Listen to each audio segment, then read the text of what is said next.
बिस्मिल्लाहिर्रहमानिर्रहीम, अस्सलाम वालेकुम my dear viewers, this is Expresso और एक्सप्रेसो के इस brand new in fact first episode के साथ और Express News. I am Imran Hasan and I am Armala Hasan. उम्मीद करते हैं आप सब बिल्कुल ठीक होंगे। सुबह सुबह आपकी हमारी मुलाकात हुई थी एक गार्डन में और इस गार्डन के बाद हमने आपको बताया था कि हम आपको स्टूडियो से ज्वाइन करेंगे और हमारे पास बहुत सारे सरप्राइजेज हैं आज। बिल्कुल, और खुशी की इंतहा हमारी इसलिए नहीं है क्योंकि बहुत ज्यादा एफर्ट के बाद, बहुत ज्यादा कोशिशों के बाद, टीम वर्क के बाद आज हमने एक्सप्रेसो का आगाज किया with the brand new name, with the brand new people, somehow new faces, new content. जो भी हमसे बेहतर हो सका हमने करने की कोशिश की है। As this is the first thing that you have seen from this Express News studios, तो कोशिश हमारी ये होगी कि बहुत ज्यादा एक जैम पैक किस्म का शो रखें, बहुत सारी इंफॉर्मेशन, एंटरटेनमेंट और as it name says itself हम वो सब कुछ करें जो आपको नॉर्मली नहीं मिलता देखने को। एग्जैक्टली ऐसा ही है और हम इस शो को लेकर बहुत एक्साइटेड हैं क्योंकि हमें इस शो के जरिए एक्सप्रेस फैमिली में वेलकम किया गया है और हम आप सबको वेलकम करते हैं अपने शो एक्सप्रेसो में, ताकि आप आए, सुबह सुबह उठे, हमारे साथ इंटरैक्ट करें so that we can relate to each other. बिल्कुल, और हम ये भी बताएं कि आज का जो शो है it's a curtain raiser show. ये एक फाइनल हमारे तमाम तर सेगमेंट्स के साथ नहीं है। इसमें इतने ज्यादा सेगमेंट्स हैं, इतना कुछ आपको दिखाने के लिए कि जो हम आगे चलते जाएंगे आपको पता चलता जाएगा कि आपके लिए हमारे पास क्या क्या है। और जैसे कि हमने अपने प्रोमोस के अंदर कहा था, कुछ शख्सियात को रिवील भी किया था कि इस शो के अंदर आपको पाकिस्तानियत नजर आएगी, पाकिस्तान की तारीख, पाकिस्तान का फलसफा, पाकिस्तान का कल्चर, वो सब चीजें जो शायद दीगर मॉर्निंग शोज के अंदर आपको नहीं मिलती। बिल्कुल अपने नाम की तरह मुनफरिद एक शो आपके सामने रखने की कोशिश करेंगे और साथ साथ हम segments and with the segments हम फेसेस को भी रिवील करते चलेंगे। और बहुत सारे ऐसे फेसेस भी हमारे साथ मौजूद होंगे क्योंकि जिनको आप अपनी टीवी स्क्रीन पर देखते रहे हैं या देखते हैं और देखना चाहते हैं, और एक्सप्रेसो के जरिए हम उन तमाम लोगों से हमें भी काम करने का मौका मिलेगा और साथ साथ आप दोबारा से उनको जो उनके साथ उनके जो एक्सपीरियंसेस हैं वो सब शेयर कर पाएंगे। पाकिस्तान भर में आजादी की फिजा महकने लगी, एक्सप्रेसो के संग जश्न मनाने में सिर्फ 4 दिन बाकी।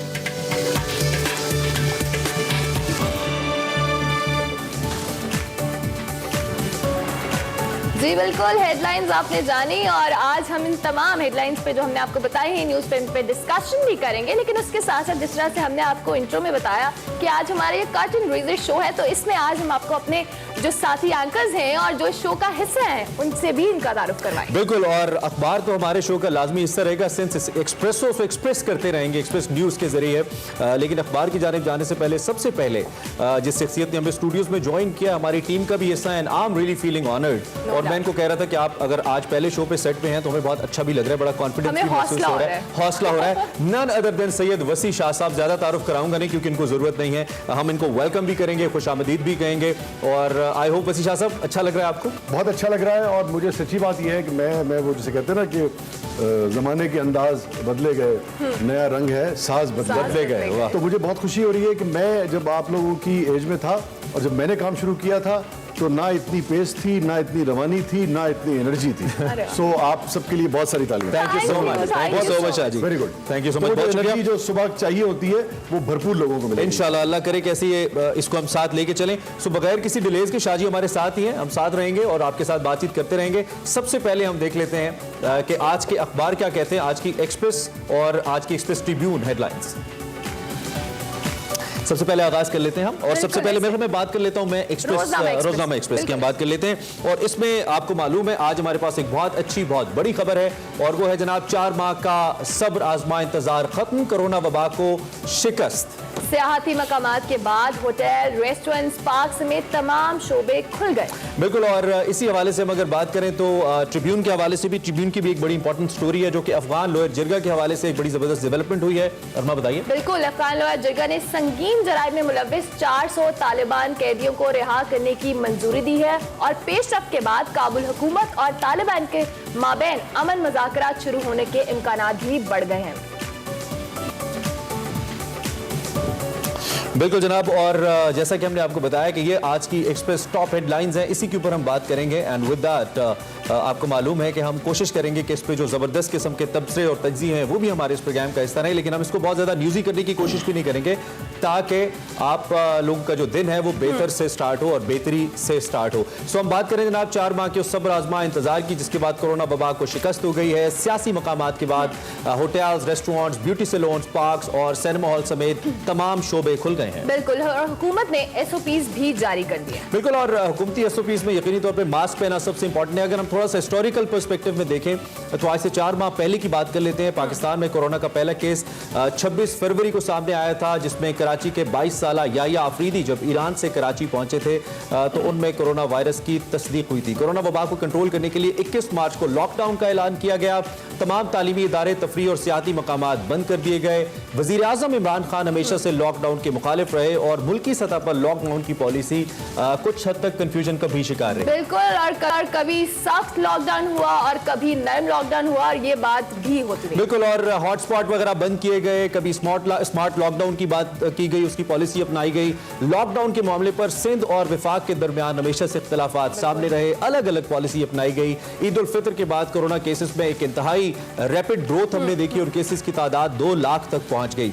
जो स्मार्ट लॉकडाउन पॉलिसी थी वो काफी हद तक कारगर साबित हुई हम अगर इसकी बात करें, और केसेस में नुमाया हद तक कमी भी वाकई हुई। और जिंदगी बहाल होने के हवाले से अगर बात करें तो तालीमी इदारे और मैरिज हॉल्स 15 सितंबर को खोल दिए जाएंगे। लेकिन याद रहे कि कोरोना केसेस में कमी वाकई हुई है, कोरोना का खतरा टला नहीं है, और तो हम अगर करना बिल्कुल नहीं छोड़नी, खास तौर पे यौम आज़ादी और मुहर्रम उल हराम के हवाले से इस पर SOPs जो है उन पर अमल करना जरूरी होगा, और जो कोरोना के हवाले से मामलात हैं इस पर शिकस्त देनी होगी। हमारे साथ इस वक्त बहुत ही पर्टिनेंट शख्सियत इसी हवाले से मौजूद है। शाहजी, हम जरा इन्वॉल्व कर लेते हैं उनको भी। अयाज साहब हमें ज्वाइन कर रहे हैं, आपका तो साथ अक्सर रहता है on screen. Ayaz sahab, thank you very much for joining us. ये हमारे ग्रुप एडिटर हैं एक्सप्रेस, रोजनामा एक्सप्रेस के, और सीनियर साफी और तज्जियाकार हैं, आप इनको जानते हैं।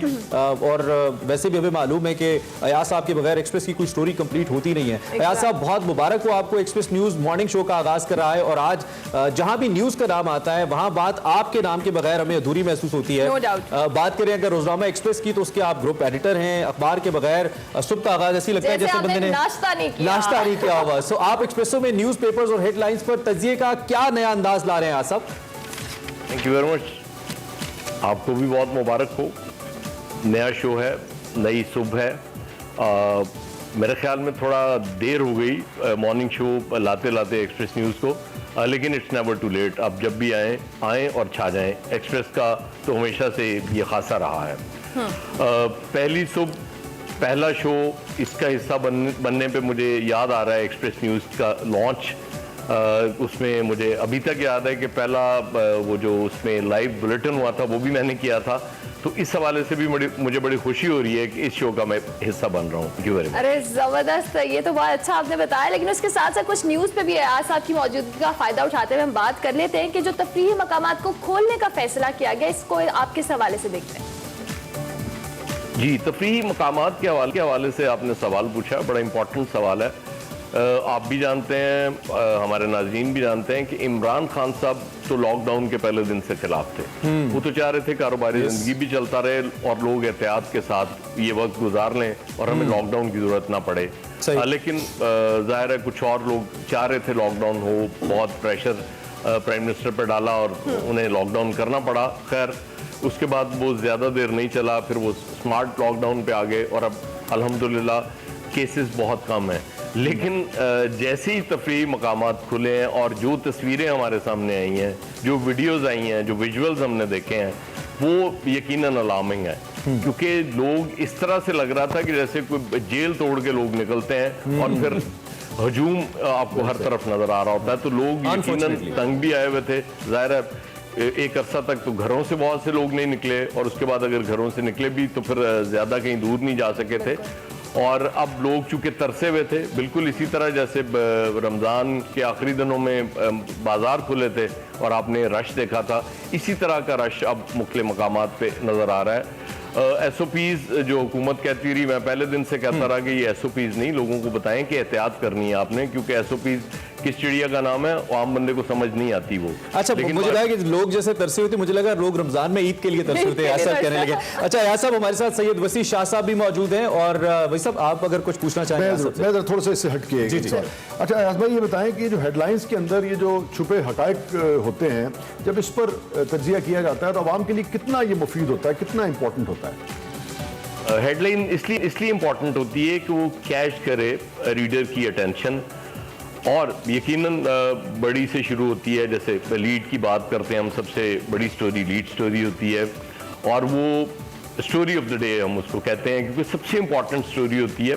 और वो लीड हम इसलिए लेते हैं कि हमारे रीडर को पता होता है कि आज इससे बड़ी स्टोरी नहीं थी, फिर हमारी सेकंड लीड होती है, उसे सुपर लीड भी कहते हैं हम, सही, सेकंड बेस्ट होती है।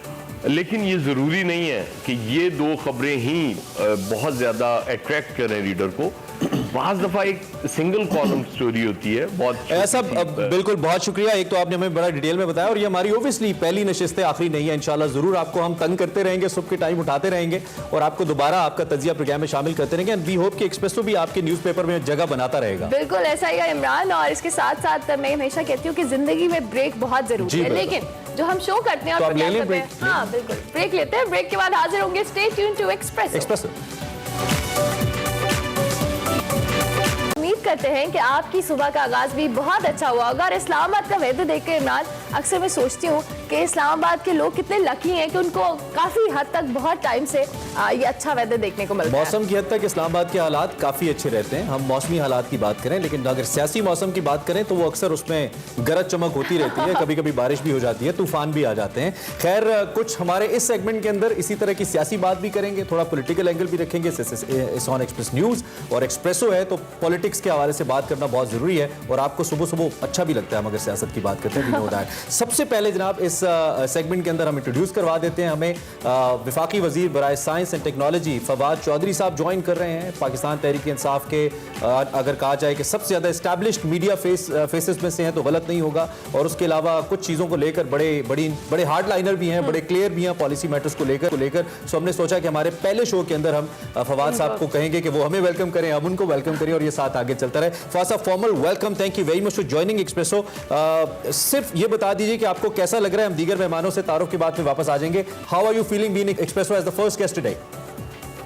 Thank you very much ji, it's an honour कि आपने मुझे चुना अपने पहले गेस्ट के दौर के ऊपर, और आपको बड़ी मुबारक हो, आपकी टीम को बड़ी मुबारक हो, क्योंकि मुझे पता है कि ये लॉन्चिंग जो है वो कितना एक मुश्किल और एक कह दीजिए कि एक्साइटमेंट का भी एक होता है टाइम, और पहला प्रोग्राम है आपका और बड़ा अच्छा है। मॉर्निंग शोज में हमेशा सोचता थोड़े पाकिस्तान में मिसिंग है, कुछ अर्से से हो गया है और अब आपका आया है, तो आप देखते हैं आप क्या चूरन बेचते हैं और किस तरह आप इंशाल्लाह अच्छा बेचेंगे। Thank you very much. So over to the guest ji. Exact, हमारे साथ स्टूडियोज में हमारे साथी एंकर्स मौजूद हैं जो एक्सप्रेसो में आपको ऑन एंड ऑफ नजर आएंगे। हमें ज्वाइन किया है अंबर लियाकत ने, जो हमारा फैशन एंड लाइफस्टाइल का सेगमेंट देखने वाली है। Welcome to the show Amber. Thank you so much. मैं बिल्कुल ठीक हूँ। सबसे पहले तो मैं आपको, इमरान को, सारे हमारे एंकर्स, एक्सप्रेस की टीम को मुबारकबाद देना चाहती हूँ। और बड़े देर के बाद हमारा मॉर्निंग शो शुरू हुआ है, बट जैसे कहते हैं कि देर आए दुरुस्त आए, बहुत देर की मेहमान। जबरदस्त। उसके साथ साथ वकार अहमद मलिक ने हमें ज्वाइन किया है। ये भी हमारे शो में, एक्सप्रेसो में बहुत डिफरेंट एक सेगमेंट लेकर आ रहे हैं। कलर हमारे शो का वकार। वेलकम टू द शो वकार अहमद साहब, बहुत शुक्रिया आपके आने का। कैसे हैं आप? बिल्कुल ठीक। How excited you are? बहुत ज्यादा जी। जबरदस्त। ठीक है, हम इससे पहले कि अपने स्टूडियो वाले दोस्तों की जानिब जाए, वसी शाह साहब भी हमारे साथ स्टूडियोज में मौजूद ही हैं। फवाद चौधरी साहब की जानिब चलते हैं और थोड़ा सा हम फवाद साहब की, वैसे तो मॉर्निंग आई बिलीव कि अखबार देखते हुए होती होगी कि क्या चल रहा है आज के अखबार में, क्या है फवाद साहब आज की सबसे इंपॉर्टेंट खबर आसिफ अली जरदारी साहब के हवाले से है और वीडियो लिंक के जरिए उनके ऊपर आज फर्द जुर्म आयद की जा रही है। आप बड़े सपोर्टर रहे हैं नई टेक्नोलॉजी को मुख्तलिफ मामलात में लाने के लिए और जुडिशरी के हवाले से भी आपने बात की, तो सबसे पहले तो हमें बताइए कि जो जदीद टेक्नोलॉजी लाने का निजाम है, आपने नवाज शरीफ साहब के हवाले से भी कहा कि उन्हें अपेयर होना चाहिए वीडियो लिंक के जरिए कोर्ट्स के अंदर, तो इस पे क्या तबसरा है आपका, इसको कैसे देख रहे हैं आप? हाँ बिल्कुल, ये भी आता हूँ और पहले मैं आपको बताना चाहता हूँ कि मुझे बड़ी ये खुशी हुई है कि आपने सुबह सुबह जो है अंबर भी है, वसी भी है, आप लोग भी हैं, तो यानी हांडी आपकी काफी मसाले वाली है। ये नाश्ता है फवाद साहब, अच्छा नाश्ता मिलेगा इंशाल्लाह आपको। अच्छा नाश्ता बनेगा, ये जबरदस्त है, ये समझिए हमारा सही देसी नाश्ता बनेगा इंशाल्लाह। तो बड़ी बिल्कुल आपकी बात सही है, बड़ी खबर है। देखिए हमारा ये सबसे बड़ा इशू चलता है अदालतों में, एक जो हमारे केसेस हैं उनका जो डिलेज होते हैं वो ज्यादातर इसलिए होते हैं फलाना नहीं आया, आज वकील नहीं आया, आज मुलजम नहीं आया, आज ये नहीं हुआ, आज वो नहीं हुआ। तो ये जो टेक्नोलॉजी है, इसमें वीडियो कॉन्फ्रेंसिंग है, तो बड़ी एडवांस टेक्नोलॉजी है, बड़ी सिंपल टेक्नोलॉजी है। ये जरदारी के ऊपर जो आज फर्द जुर्म आयद हुई है, इससे पहले 13 पेशियां हो चुकी है, 13 दफा हाजिर नहीं हुए। तो ये वकील नहीं आया, दूसरे दिन वो नहीं आया, तीसरे दिन ये हो गया, चौथे दिन वो हो गया। तो अब मेरे 2 डेट्स पहले जज ने फिर तांगा करके कहा कि आप नहीं आते तो हम आपको वीडियो के ऊपर कर देते हैं। तो पहली बात ये एक जस्टिस साहब से खोसा साहब का फैसला था कोर्ट का, जिसमें उन्होंने एनेबल किया जजेस को कि वो नई टेक्नोलॉजीज यूज कर सकें। ये बड़ी एक welcome I must say gesture है। आप देखिए नवाज बाहर बैठे हुए हैं, वो लंदन है, वो पाकिस्तान आ नहीं रहे हैं। सो ये जो जरदारी साहब के ऊपर फर्ज जुर्म आज आयद हुई है, दिस नाउ एनेबल्स कोर्ट कि वो नवाज शरीफ साहब के केसेस को भी इसी तरह से चला सके, और के बाद जो आम लोगों के केसेस हैं वो भी इस तरह से हम जो है वो चला सकें। सो वीडियो टेक्नोलॉजी जो है, और अभी तो ये 5G थोड़ा अमेरिका चाइना के झगड़े में थोड़ा डिले हो गया, अदरवाइज 5G आके तो ये चीजें बिल्कुल ही खत्म कर देंगी थी। कम्युनिकेशन का पूरा सिस्टम ही आपका that would been as big a revolution as internet itself. So अब देखते हैं कि वो कितना टाइम लगता है, लेकिन ये बड़े ठीक है। अच्छा जी शाह साहब, आप कोई सवाल करना चाहें? साहब, इसका मतलब है कि अब आप अपनी साइंस और टेक्नोलॉजी के जरिए जैसे चांद को हिलने नहीं दे रहे थे बिल्कुल, ऐसे मुल्जिमान को भी हिलने नहीं देंगे। देखिए यही फायदा है। तो देखिए वैसे होता क्या है, लोगों का, मेरा, आपका, बाकी जो लोग हम बैठे हुए हैं, हमारी सोसाइटी का इंटरेस्ट क्या है? इंटरेस्ट ये है कि पहली बात ये है कि जो लोगों के ऊपर मुकदमात बने वो बिल्कुल सही हो, फिर उनकी प्रोसीडिंग लोगों के सामने हो, और फिर उसका नतीजा सामने आए। सबसे ज्यादा मायूसी लोगों में उस वक्त होती है कि जब हम देखते हैं कि केसेस चल रहे हैं, ना उसका सर मिल रहा है ना पैर मिल रहा है, और अल्टीमेटली हमें पता चलता है कि वो केस तो खो ही गए हैं, रोजाना नया मामला आ जाता है सामने। जाहिर है कि तो सोसाइटी का इंटरेस्ट भी ये है कि केसेस कंक्लूड। बिल्कुल ठीक बात है। चौधरी साहब, ये जो शफाफियत के हवाले से बहुत सवाल उठते हैं, जैसे मतलब जरदारी साहब पे तो बात होती है, मियाँ साहब पे बात होती है, मगर बाज़ औक़ात आपकी अपनी सफ़ों में जो लोग हैं उनके हवाले से ये होता है कि जी नैब जो है वो यानी कि उस तरीके से जैसे कहते हैं ना कि अक्रॉस द बोर्ड कार्रवाई नहीं करता, उसकी वजह से पूरा अमल जो है वो मुतासर होता है, और पूरा अमल जो है उस पर शक की यानी कि तलवार जो है वो लटकने लगती है। इसको कैसे देखेंगे आप? ये बात तो आपकी ठीक है। उसकी वजह यह है कि जो प्रोसेसेस हैं वो इतने लंबे हैं, इतने तवील हैं, इतने थका देने वाले हैं कि आम आदमी भी बोर हो जाता है, समझते हैं कि क्या तमाशा लगा हुआ है, किसी तरफ लगना चाहिए। अब आप देखिए कि ये जो नवाज शरीफ साहब के ऊपर केसेस हैं, या इवन जो जरदारी साहब के ऊपर केसेस हैं, ये जो जरदारी साहब के ऊपर आज फर्द जुर्म आयद हुई है, ये 2015 के आखिर में इन्वेस्टिगेशन सैंक्शन हुई थी।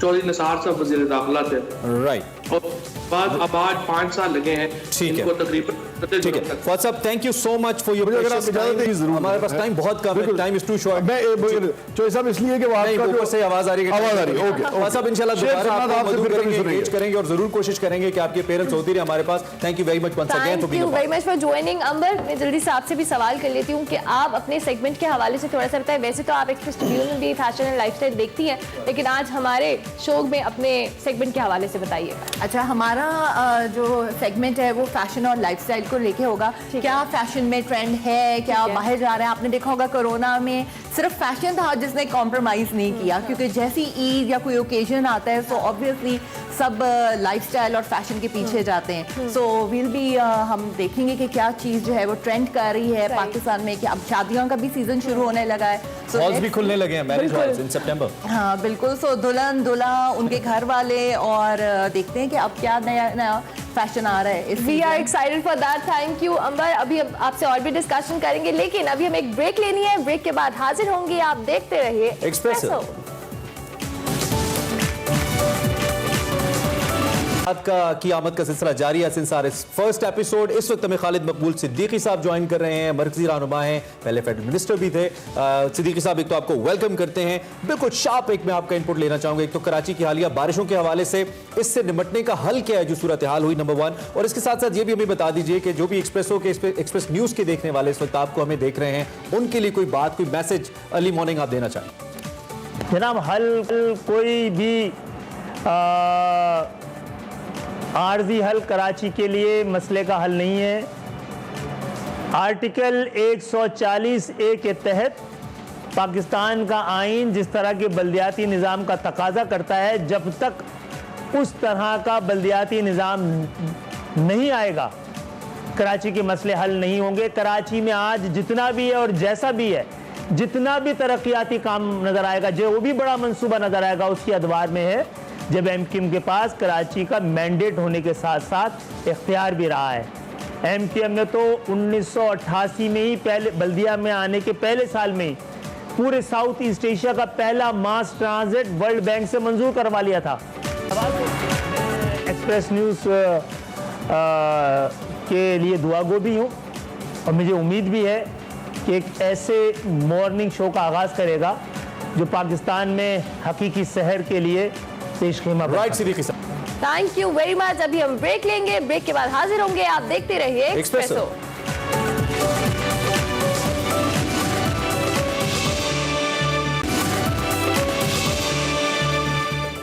Welcome back to Expresso. Break के बाद आ चुके हैं और इमरान हम एक और सेगमेंट की तरफ जा रहे हैं। वक्त कम है और मुकाबला बहुत सख्त है, हमारे पास बहुत सारे सेगमेंट लेकिन it's worth announcing, I am feeling honoured to announce, जो हमारे प्रोग्राम के अंदर हम ये सेगमेंट लेकर आए हैं किसी चैनल पे आपको मिलेगा नहीं। और इससे पहले बहुत अरसे के बाद हम अगर बात करें कि एक बहुत बड़ा नाम, father of morning shows Mustansar Hussain Tarar साहब, जो कि बहुत अरसे के बाद टेलीविजन स्क्रीन पे आपको हमारे एक्सप्रेसो के अंदर नजर आएंगे और नजर आते रहेंगे। इंतहाई खूबसूरत अंदाज उनका, उनके सफरनामे, उनके मोहब्बतनामे आपको अपनी मोहब्बतों की याद दिलाएंगे। हम आपको कहना चाहिए वचन देते हैं कि आपको याद दिलाएंगे। सो बगैर किसी डिलेज के इस वक्त हम जाएंगे अपने इस सबसे बड़े और सबसे अहम सेगमेंट की जानिब। इट्स टाइटल इज निकले तेरी तलाश में।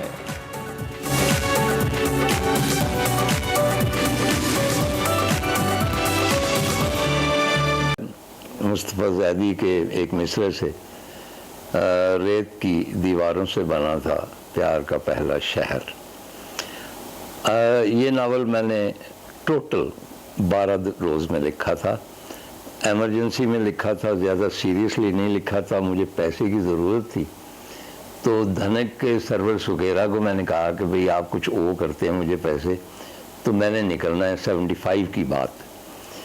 तो कहने लगा यार वो तुम्हारा जो चैप्टर है अपाहज वीनस, उसमें निकले तेरी तलाश में, उसके ऊपर अगर तुम नावल लिखो तो बड़ा अच्छा नावल बन सकता है। मैंने कहा लिख दूंगा, लेकिन उसने कहा कि ठीक है आप लिख दो, मैं आपको रॉयल्टी एडवांस में दे दूँ।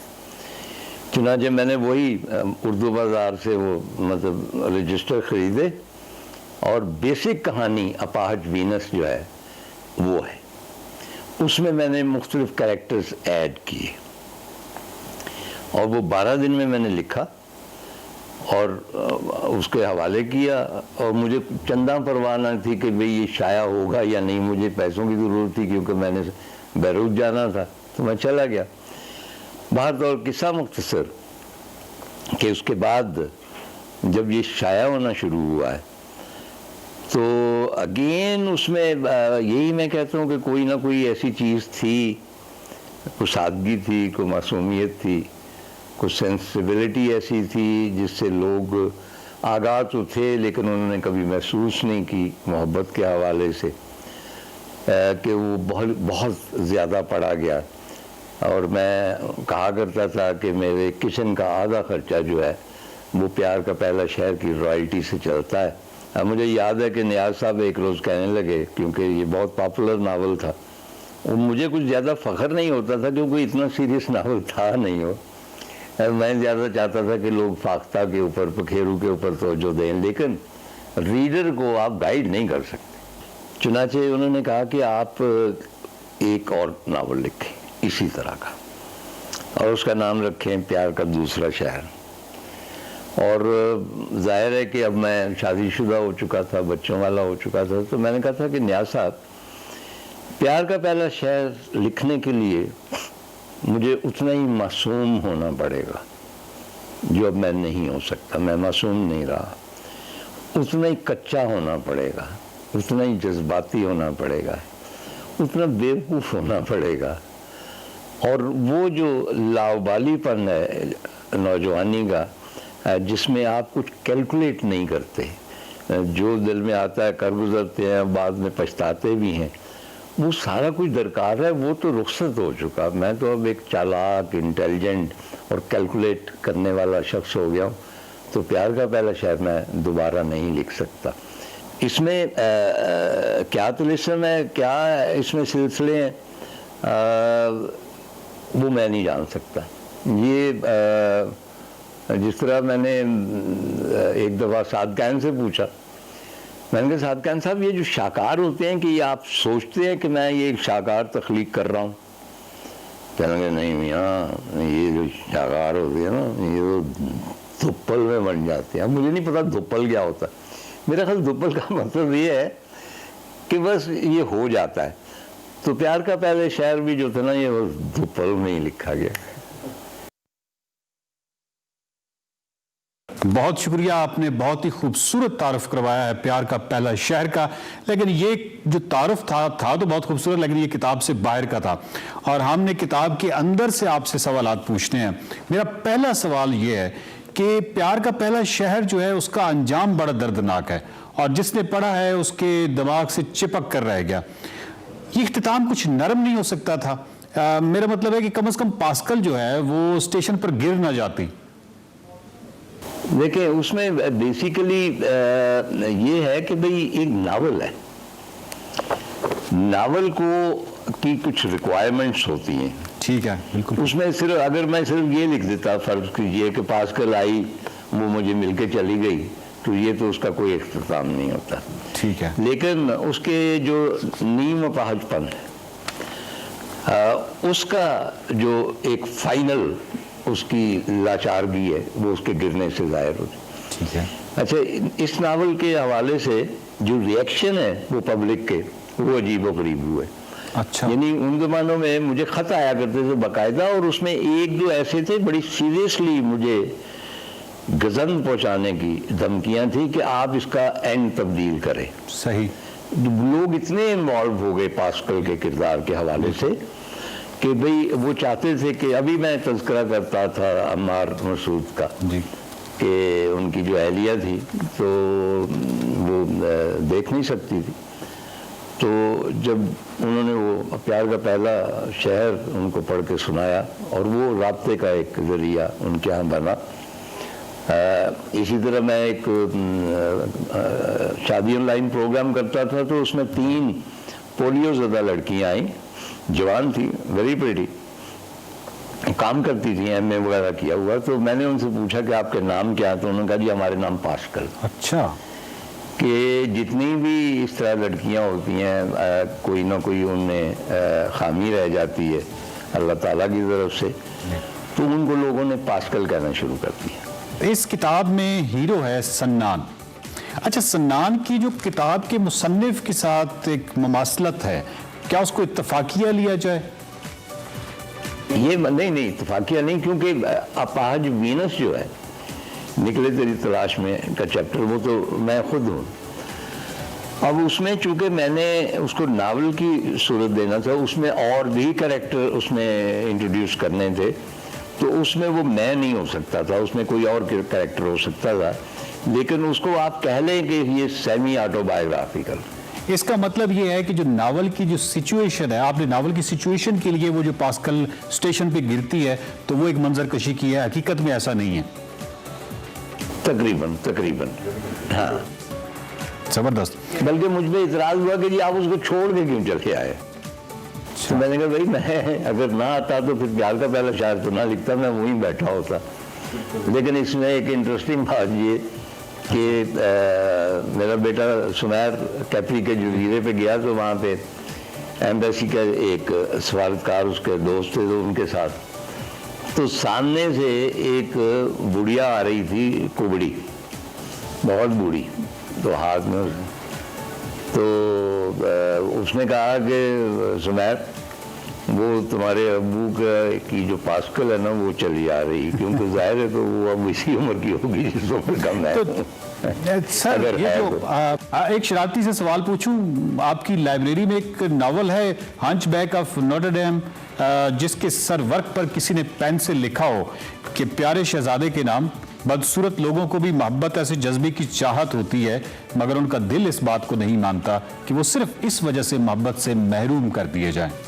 नहीं, ये एक फिक्शनल एलिमेंट है। सन्नान को अमूमी बशरी कमजोरियों से कदरे मावरा दिखाया है।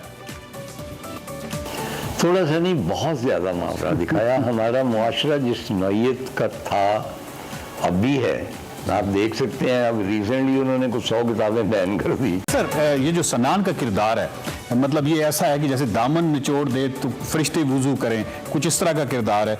क्या ऐसा इसलिए था कि उस वक्त के माशरती टैबूज बहुत सख्त थे और आपको डर था कि कहीं सन्नान से मुराद तारड़ साहब ना ले ली जाए, और आपके वालिद साहब भी हयात थे।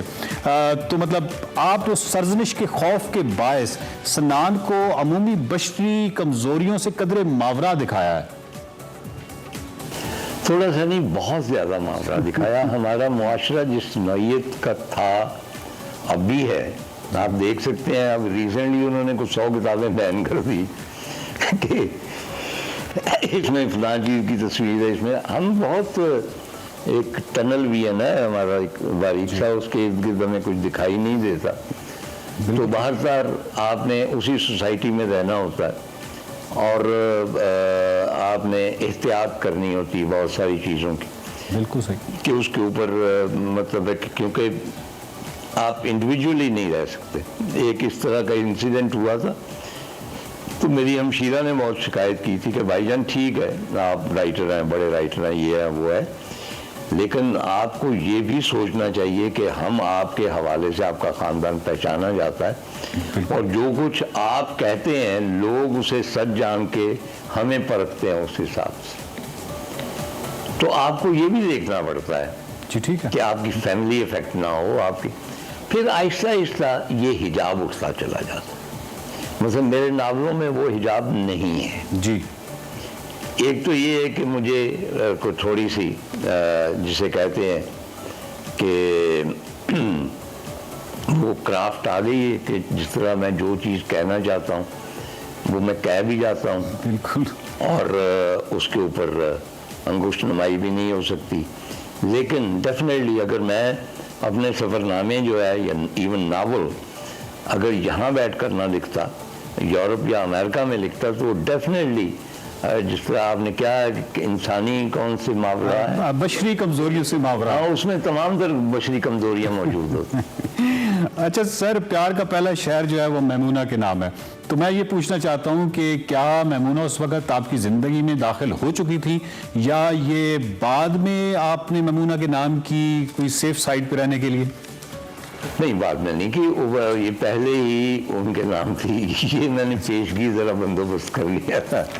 लेकिन बाहर तो और मेरी नई नई शादी हुई थी और मैं एक ऐसे शख्स हूँ जो एक्सेप्ट करता हूँ कि भाई मुआशरे के लिए ये चीज़ें ज़रूरी हैं। वाह वाह। और उसमें जो बगावत है, बगावत आप कर सकते हैं फ़िलासफ़िकल हवाले से, अपने नज़रियात के आइडियल्स के हवाले से, लेकिन जो फैमिली सेटअप है अगर एक दफ़ा आप उसको कबूल करते हैं तो उसकी तमाम तर जिम्मेदारियाँ आपको अदा करनी चाहिए। ये नहीं है कि ये जी अदीब ऐसे ही होते हैं, लापरवाह होते हैं, चाय पीते हैं, इनको फैमिली की परवाह नहीं होती, और बहुत से अदीबों का ये वतीरा रहा है।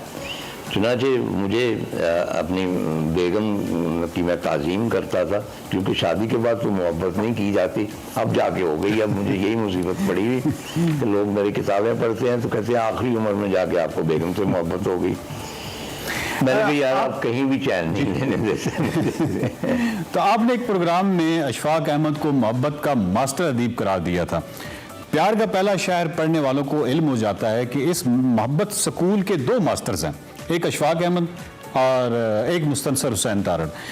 मेरा सवाल ये है कि आपकी तमाम किताबों में मोहब्बत जो है वो उसका एक खासा है, लेकिन प्यार का पहला शहर जैसा तजुर्बा आपने दोबारा नहीं किया। वो मैं एक तो अशफाक साहब के बारे में मैंने वो जो बयान दिया था वो एक मोहब्बत 100 अफसाने के जो है 13, 14 या 20 एपिसोड थे, क्योंकि मोहब्बत के जितने एंगल्स उन्होंने एक्सप्लोर किए वाह वाह, वो किसी और प्ले राइट ने नहीं किए। राइटिंग्स में उस तरह नहीं आया उनका जी, लेकिन प्लेज में किसी और बंदे ने एक्सप्लोर नहीं किए, क्योंकि अशफाक साहब के अंदर एक बहुत बड़ा रोमांटिक जो था वाह वाह वो था, और वो चीज़ों को डिफरेंट एंगल से देखता था। अनफॉर्चुनेटली ये हुआ कि भाई उनका ज़्यादा मीडिया की तरफ ज़्यादा ध्यान रहा, और उसमें कोई बुरी बात नहीं की। हर शख्स को हक हासिल होना चाहिए कि वो मतलब मेरे एक दोस्त कहने लगे कि जी वो बड़ा नावल लिख सकते थे, उन्होंने तलकीन शाह के ऊपर वक्त ज़ाया किया और टीवी के ऊपर। मैंने कहा आप किसी को डिक्टेट नहीं कर सकते बिल्कुल कि आपने ये लिखना है और ये नहीं लिखना। जो चीज़ भी उस शख्स को सेटिस्फेक्शन देती है या उसकी रिक्वायरमेंट है, उसको ये हक हासिल है कि वो करे। मेरी ये ख्वाहिश कि भाई अशफाक साहब एक नावल लिखते या 2-3 नावल लिखते, उन्होंने लिखे जी, लेकिन अनफॉर्चुनेटली वो तब तक बाबा हो चुके थे, और वो बाबा जो है वो मतलब मिस्टिक हवाले से तो कुछ लिख सकते हैं लेकिन नावल नहीं लिख सकते। नावल में मिस्टिसिज्म का जो आमेजिश है वो इतनी सलाहियत होनी चाहिए जितनी कि फरीदुद्दीन अत्तार के यहाँ है या और जो लोगों के। लेकिन अगर वो आमेजिश ज़्यादा हो जाती है जिसका मकसद ही ये है कि इसके प्रचार किया जाए, तो फिर वो क्रिएटिव चीज़ नहीं रहती। अशफाक साहब की मेरी ख्वाहिश थी कि भाई वो कोई नावल लिखते, जो उन्होंने नहीं लिखा। सर कभी बाद में आपका पेरिस चक्कर लगा या जिन मकामात का तज़किरा हम प्यार का पहला शहर में पढ़ते हैं उन मकामात की जानिब गए, या उन किरदारों को कभी ढूंढने की पेरिस में कोशिश की जिनका तज़किरा में प्यार का पहला शहर में मिलता है? नहीं, बिल्कुल नहीं। मैं 1-2 मरतबा गया हूँ, अच्छा, उन इलाकों में गया हूँ, लेकिन मैं गुजरा हूँ वहाँ से। मैं फिर पेरिस में रहा नहीं उस तरह। एक दफ़ा south of France Monte Carlo वगैरह गया तो रास्ते में वहाँ पे मैंने कैंप किया। एक और मरतबा मैं गया दरिया सेन के किनारे मैंने, और बारिश होती रही और मैं शहर नहीं जा सका। लेकिन जैसे कि मैंने कहा है कि भाई ये पानी का चीज़ें बदल जाती हैं। जी बिल्कुल। मसलन मैं साउथ एंड ऑन सी बड़ा अरसा मैंने बसर किया इंग्लैंड में, तो मेरी बड़ी ख्वाहिश थी कि मैं दोबारा जाऊं, और जब मैं दोबारा गया हूं और मेरा ख्याल 10-15 साल के बाद एवरीथिंग इज चेंज्ड। जी, वो लोग बूढ़े हो गए थे जिनसे मैं मुलाकातें किया करता था, वो बिल्डिंगें मस्मार हो चुकी थी, उनकी जगह नई बिल्डिंगें जो हैं वो तामीर हो चुकी थी, बाजार बदल चुके थे। आई फील कि जिस जगह आप का यादें जहाँ वाबस्ता हों, ख़ास तौर पर दुख सुख की और मोहब्बत की, और जहाँ तजर्बात हों, वहाँ दोबारा नहीं जाना चाहिए।